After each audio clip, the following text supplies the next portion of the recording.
In this topic, we will discuss the requirements for obtaining a funds approval during a governor-declared emergency.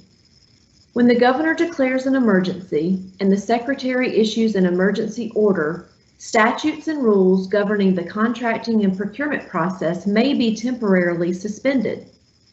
This allows the department to execute emergency contracts and agreements prior to the budget being available and prior to the receipt of a funds approval from the comptroller.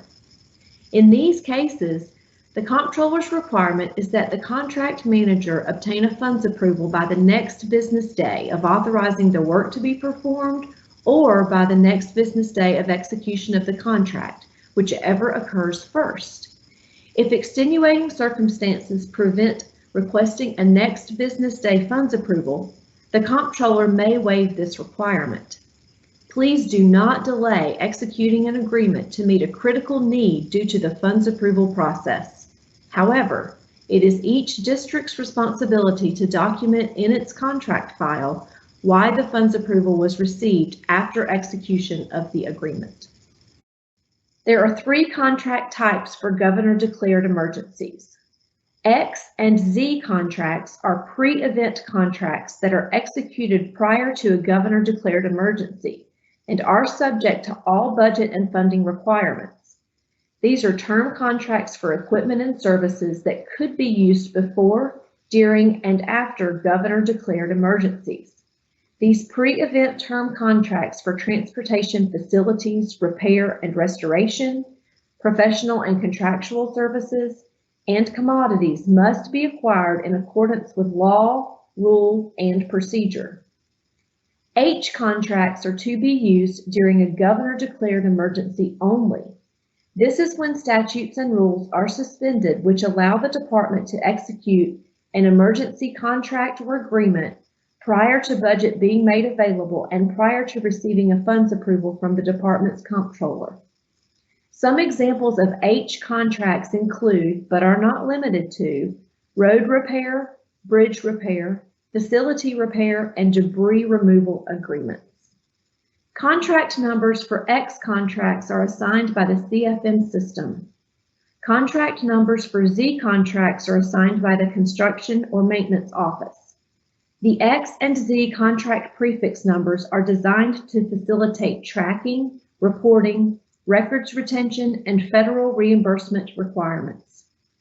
Contract numbers for H contracts are assigned by the procurement office in each district or central office. Pre-event X contracts use contract type B9 in the CFM system. Fast response E contracts use contract type EF in the contract funds management system. Z contracts use contract type ET in the CFM system, and H contracts use contract type ND in the CFM system. It is very important to use the correct funding term for each contract type. X and Z contracts may use funding terms 3 or 6. These funding terms provide for the method of compensation whereby funds are encumbered by letter of authorization or task work order. Funding term 3 is used when there is a budgetary ceiling. Funding term 6 is used when there is no budgetary ceiling. H contracts may use funding terms 1, 3, or 7, depending on the method of compensation in the contract. Contract funding term 1 is used for a one-time encumbrance to set aside the full amount of the funds identified in the contract. Contract funding term 3 allows for encumbering by letter of authorization or work order with a budgetary ceiling. Contract funding term 7 allows for an initial encumbrance of a portion of the contract amount with the balance of ceiling to be encumbered by letter of authorization. We have sample language available for you in each of the funding terms in Appendix 2 of the Funds Approval Procedure. If you have any questions related to Governor-declared emergency contract funds approvals, please contact the Contract Funds Management section at the email address on your screen or Jennifer Gunter. Thank you.